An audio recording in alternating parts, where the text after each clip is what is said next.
जो परिवार का जो भाई है, पिता है, उनको जानकारी भी नहीं देते हैं और कहाँ से मेडिकल सर्टिफिकेट, बहुत तरह का जो भी डॉक्यूमेंट्स लगता है रेडी करके वो उनके साथ जाने के लिए निकल पड़ते हैं।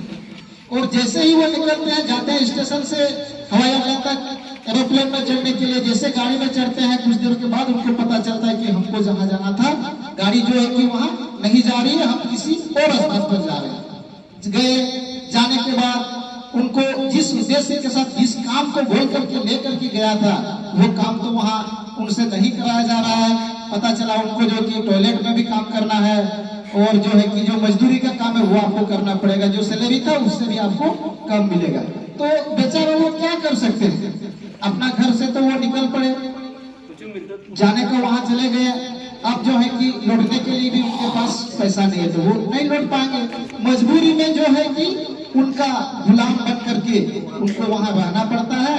इच्छा नहीं है उनको भी काम करना पड़ता है। यदि नहीं करते हैं तो मालिक है उनके साथ मारपीट भी करता है।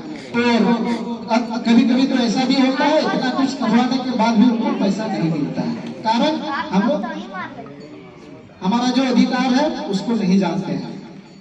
तो सबसे पहली बात आती है कि प्रवासी मजदूर के लिए अधिकार क्या है। तो हम लोग जब कहीं भी जाते हैं तो बात आती है फैक्ट्री।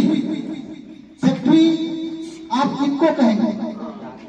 फैक्ट्री का मतलब तो आप लोग जानते हैं कि जैसे कि काम करने के लिए या कोई सामान बनता है, जो कुछ भी हो वहाँ जो मजदूर काम करते हैं। तो जैसे पहले हमने स्टार्ट में शुरुआत में कहा जहाँ 5 से ज्यादा मजदूर काम करते हैं, अन्य राज्य से चलकर आकर वहाँ काम करते हैं, तो वहाँ जो है कि वो नियम लागू होता है। और यदि वो नियम लागू होता है तब जो है कि उनको रजिस्ट्रेशन करवाना पड़ता है, सरकार से अनुमति लेना पड़ता है।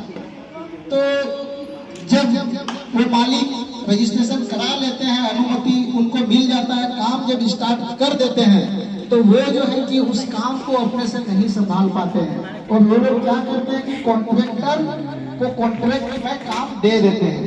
तो कॉन्ट्रैक्टर कौन है हम लोग ये भी नहीं जानते कि कॉन्ट्रैक्टर कौन है। कॉन्ट्रैक्टर का काम है वो भी जिस प्रकार से फैक्ट्री का रजिस्ट्रेशन होता है, वो जब भी कॉन्ट्रैक्ट में काम को लेना चाहते हैं तो उसको भी उस नियम के तहत रजिस्ट्रेशन कराना पड़ता है। और कॉन्ट्रैक्टर क्या करते हैं, जैसे मैंने पहले कहा कि बहुत लोग जो है कि अपने से नहीं जाते हैं, किसी और के माध्यम से जाते हैं। कॉन्ट्रैक्टर जो है कि अन्य राज्य से लोगों को लेकर के आते हैं और वहाँ काम कराते हैं। तो कॉन्ट्रैक्टर भी नहीं आते, वो जो है कि फिर कॉन्ट्रैक्टर रहते हैं जो आपके बीच में आते हैं, जिसको हम एक हिसाब से दलाल कहेंगे। दलाल हम इसलिए कहते हैं कि उनके पास किसी तरह का कोई लाइसेंस, किसी तरह का कोई सबूत कागज नहीं रहते हैं। गाय बैल के जैसे मानव तस्कर के रूप में हमारे बीच में आते हैं और हम लोगों को ले जाने का काम करते हैं। तो सबसे बड़ी बात तो है कि उनको हम पहचानेंगे कैसे कि मानव तस्कर कौन है। ये सबसे बड़ी समस्या है, क्योंकि ये जो है कि संगठनात्मक रूप का काम है, क्योंकि वो अकेले नहीं करते, उसमें जो है कि बहुत लोग शामिल हैं। जो मालिक है कंपनी का वो भी है, जो कॉन्ट्रैक्टर है जो कि बहुत ही बड़े बड़े लोग हैं, उनके पास बहुत रुपया पैसा है, जल्दी उनसे हम लड़ भी नहीं पाएंगे। तो कॉन्ट्रैक्टर जो है कि आपके गांव के कोई हो सकते हैं, आपके पंचायत प्रतिनिधि भी हो सकते हैं, आपके भाई भी हो सकते हैं, हो सकता है कि आपके पुलिस स्टेशन के पुलिस पदाधिकारी भी हो सकते हैं, स्कूल के शिक्षक भी हो सकते हैं जो दलाली का काम करते हैं। तो हम लोग जो है कि इसको बहुत जल्दी नहीं पहचान सकते। तो उनका काम है, यदि वो आपके गांव में आएंगे आपको ले जाने के लिए, तो सबसे पहले आप लोग क्या करेंगे कि उनका लाइसेंस को आपको देखना है कि वो वास्तव में कॉन्ट्रैक्टर है कि नहीं। यदि कॉन्ट्रैक्टर नहीं है तो जो आपका नियम के तहत आपको जो अधिकार मिला हुआ है वो अधिकार आपको नहीं दिला पाएंगे। सबसे पहला बात तो आप लोग लाइसेंस देखने का काम करेंगे, यदि है तो आप लोग उनके साथ जा सकते हैं।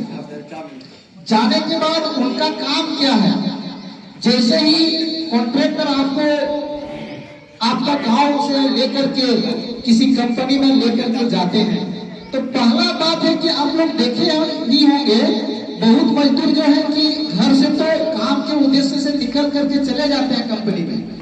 जाने के बाद क्या होता है कि वहां भी मेडिकल टेस्ट होता है, वजन होता है, बहुत तरह का प्रोसेस है, जो कि उससे उसको गुजरना पड़ता है। तो बहुत लोग जो है कि वहाँ बहुत लोगों को वहाँ छाड़ दिए जाते हैं।